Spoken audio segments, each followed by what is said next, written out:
अस्सलाम वालेकुम दोस्तों, मैं हूं मोहम्मद शाहिद और आप देख रहे हैं बी ऑफिशियल यूट्यूब चैनल। दोस्तों आज की ये वीडियो बहुत ही ज़्यादा इंटरेस्टिंग होने वाली है, आपने वीडियो को मुकम्मल वॉच करना है।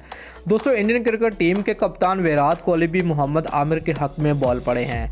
दोस्तों विराट कोहली का कहना था कि फास्ट बॉलर का ये फैसला पाकिस्तान क्रिकेट के लिए अच्छा नहीं है। अगर खिलाड़ी इस तरह दिल शिकस्ता होना शुरू हो जाएंगे तो ये अच्छी चीज़ नहीं है। शाहिद अफरीदी ने भी यही कहा कि आमिर बड़ा प्लेयर है तो उसे इस तरह से दिल शिकस्ता नहीं होना चाहिए।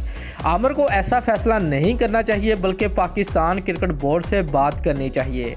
टीम मैनेजमेंट को भी चाहिए कि जब किसी बड़े प्लेयर को ड्रॉप करें तो उसके साथ बैठकर बात करें, आपको किस वजह से ड्रॉप किया जा रहा है। मैनेजमेंट को अगर किसी खिलाड़ी में कोई कमी महसूस हो रही है तो उससे बात करनी चाहिए। अगर ऐसे फैसले आएंगे तो ये पाकिस्तान क्रिकेट टीम के लिए अच्छी चीज़ नहीं है।